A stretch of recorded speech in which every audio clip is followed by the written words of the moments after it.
La segunda conferencia se titula Voz profética y liberación humana. Y comienzo con la cita de otra escritora mexicana, de Rosario Castellanos, que dice así: alguien yo arrodillada, rasqué mis vestiduras y colmé de cenizas mi cabeza.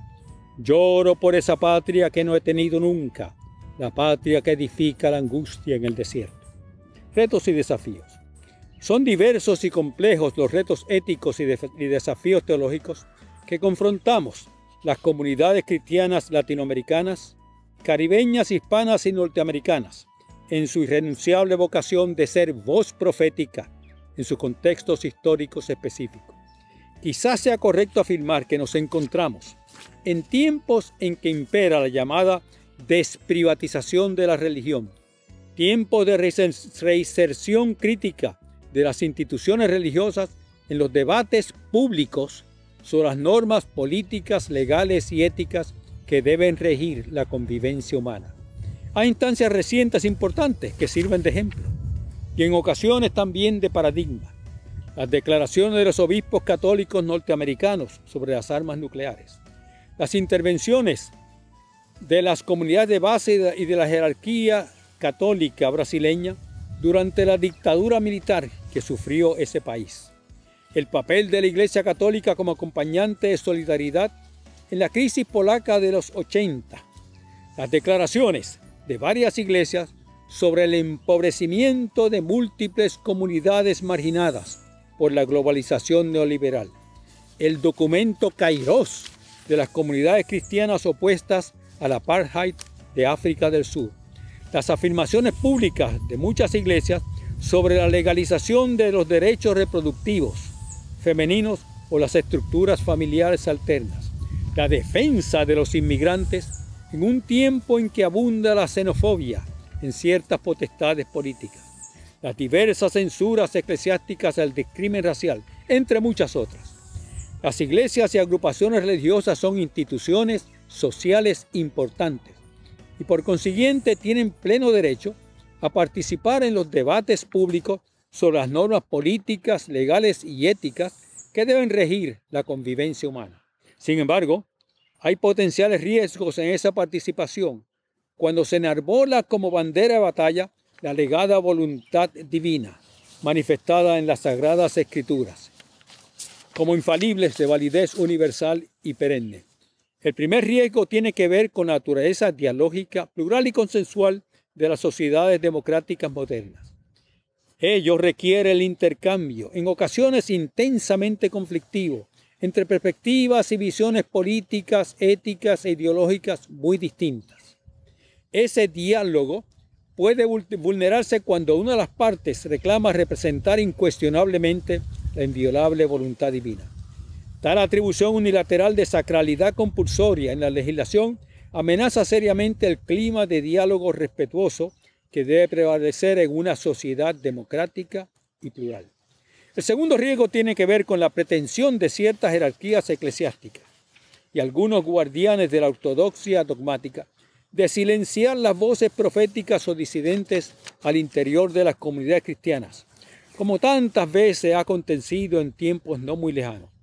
De Alfred Loisy, Teilhard de Chardin, hasta Hans King, Leonardo Boff, Jacques Dupuis, Roger Haidt, Tissa Balasuglia, Anthony de Melo y más recientemente, entre nosotros, Ivonne Guevara, John Sobrino, José Antonio Pagorla, José María Vigil, Juan José Tamayo y Andrés Torres Queiruga, entre otros.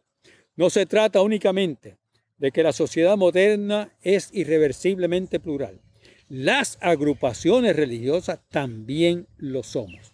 Somos comunidades de diálogo, de debate, cuestionamiento y crítica.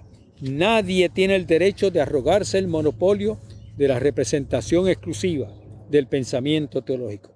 Por gracia divina, una rica y diversa polifonía impera en las comunidades cristianas, superando obstinadamente todo intento de imponer la uniformidad dogmática. El tercer riesgo potencial que conlleva la actitud intolerante, que a veces se impera en algunos portavoces eclesiales, es el grave perjuicio que causa a la dignidad de muchos seres humanos. Cuando se citaban ciertos versículos bíblicos para legitimar la esclavitud, se condenaba a innumerables seres humanos a una opresión trágica y deplorable. Cuando otros pasajes escriturarios se han esgrimido para inhibir los derechos civiles o políticos femeninos, se lacera gravemente la dignidad de las mujeres. Al impedirse el reconocimiento pleno de los derechos civiles y eclesiásticos a personas de diversas orientaciones sexuales, citando otros textos bíblicos, les causa a estas profundo sufrimiento y se menoscaba su integridad ética y espiritual. El cuarto riesgo es estrictamente teológico. Al invocar a Dios para combatir la abolición de la esclavitud, la igualdad ontológica y social de la mujer, o la validez moral y jurídica de variadas orientaciones sexuales, se atribuye a la divinidad, a Dios, la responsabilidad fundamental de las represiones y opresiones sociales. Se le adjudica a Dios en la fuente trascendental de nuestros discrímenes. Se le condena al triste papel de gran inquisidor. Se le transforma de espíritu creador, sostenedor y redentor como es, en príncipe de las tinieblas. Lo irónico es que esta grave injuria a Dios la cometen quienes se proclaman a sí mismos como sus más fieles y devotos creyentes. Voz profética y teologías de liberación. ¿Y qué de las tan discutidas teologías de liberación? Me parecen erradas las predicciones prematuras y generalmente interesadas de su disolución. Más bien lo que acontece es una rica diversidad de temas y perspectivas que no abdican la hermenéutica teológica liberacionista. Ciertamente, la intuición clave de opción por los pobres se ha fragmentado al calor de la valoración de las identidades y subjetividades particulares, pero el resultado ha sido el fortalecimiento crítico de la perspectiva liberacionista, no su eliminación. Además, las fuentes matrices originales de la teología de liberación transcurren actualmente por un proceso de reforzamiento debido a las siguientes razones. Primero, la persistencia tenaz de la pobreza y las asimetrías socioeconómicas, incrementadas por la globalización neoliberal y la hegemonía planetaria del sistema capitalista de mercado, que pretende transmutar a manera de un avaro rey Midas todo lo que toca en lucro y oro. Sus más devotos feligreses han augurado el fin de la historia, frase enigmática cuya oculta semántica preconiza la permanencia de un sistema económico que valora el cálculo de ganancias sobre la promoción humana equitativa y que para garantizar su dominio no vacila en emplear distintas modalidades de violencia. Vivimos en un periodo histórico donde las desigualdades sociales se incrementan gracias al poder con pretensiones omnímodas del capitalismo financiero, hegemónico en nuestra era posmoderna.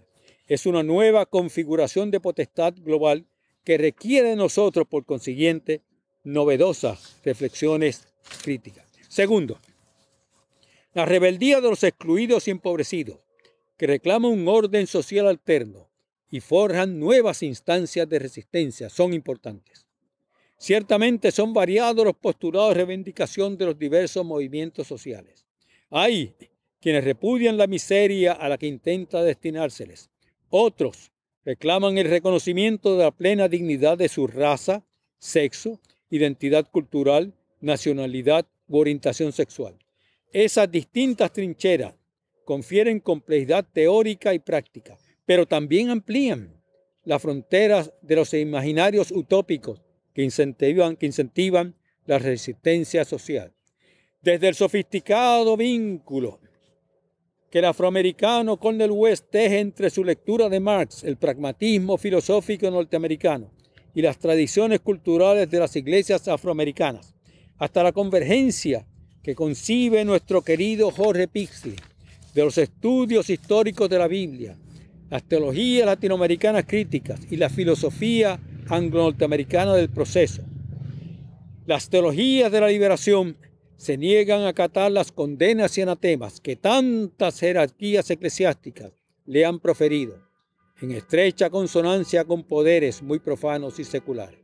Sin olvidar Los desafíos liberacionistas de la argentina Marcela Tausrait, en su provocador texto que se llama Teología Indecente, perversiones teológicas en sexo, género y política. Bien ha escrito Boaventura de Sousa Santos, son múltiples las caras de la dominación y la opresión, siendo también múltiples las caras de las resistencias y los agentes que las protagonizan. Todo este caleidoscopio teológico suscita una transformación radical de la manera de ser iglesia en la historia. No se trata solo de preconizar la opción por los pobres, sino de reconfigurar el pensamiento y la praxis eclesial desde la perspectiva y la solidaridad con los diversos rostros de los excluidos y marginados. Tercero, la recuperación por parte de muchos cristianos de la desafiante tesitura profética de las tradiciones bíblicas. Por más que se intente domesticar la fe cristiana, es imposible silenciar las memorias rebeldes que anidan en sus textos y tradiciones más íntimas. El Evangelio, como ha escrito el teólogo español José María Castillo, y cito, es el recuerdo peligroso de la libertad que cuestiona todas nuestras opresiones, nuestros miedos, nuestros desalientos, nuestras cobardías y también nuestras seguridades. Por eso, el Evangelio es memoria subversiva que nos descubre horizontes insospechados de libertad y autenticidad. Solo así podremos recuperar el significado y la práctica de la religión de Jesús. Fin de esa cita. Las teologías de liberación de orígenes muy diversos y múltiples talantes resignifican y recontextualizan esas memorias rebeldes. Es ahí donde se encuentra su peculiar ruptura epistémica. A pesar del optimismo imperial de controlar el imaginario posible de los pueblos, se vislumbran, incluso en círculos pentecostales, por tanto tiempo ajenos a los disturbios políticos, señales de una reconfiguración liberadora y profética de la teología. Por último, retumba vigorosa la acuciante conciencia de que Dios aún importa. En el interior de los conflictos sociales, políticos y económicos que trastornan nuestras vidas, se encrespa vigorosa la batalla por Dios, como tan aptamente la cataloga la teóloga Karen Armstrong. Dios en este contexto es repensado no como trascendencia impasible e inmutable, sino a la manera bíblica como quien escucha con esmero y compasión el clamor de los oprimidos y excluidos. Cuando las miserias sociales que afligen la vida comunitaria se hacen intolerables, la memoria del Dios liberador irrumpe dramáticamente. Como categóricamente afirma el documento sudafricano Kairos, y cito de Kairos, a través de toda la Biblia Dios aparece como el libertador de los oprimidos. Más allá de las disputas interminables entre el secularismo recalcitrante y el fundamentalismo religioso, en el texto paradigmático de emancipación social vuelve a resonar vigorosamente, y cito de Deuteronomio 26 lo siguiente: los egipcios nos maltrataron, nos oprimieron y nos impusieron una dura servidumbre. Entonces pedimos auxilio al Dios de nuestros padres, y Él escuchó nuestra voz. Él vio nuestra miseria y nuestra opresión, y nos hizo salir de Egipto con el poder de su mano y la fuerza de su brazo. La solidaridad con los menesterosos y excluidos del festín colonial es distintivo e ineludible de toda fe profética y evangélica. Por algo, Jesús inició su ministerio con estas sediciosas palabras, las cuales casi le cuestan un martirio prematuro. El Espíritu del Señor está sobre mí, por cuanto me ha ungido para dar buenas nuevas a los pobres, pregonar libertad a los cautivos, poner en libertad a los oprimidos.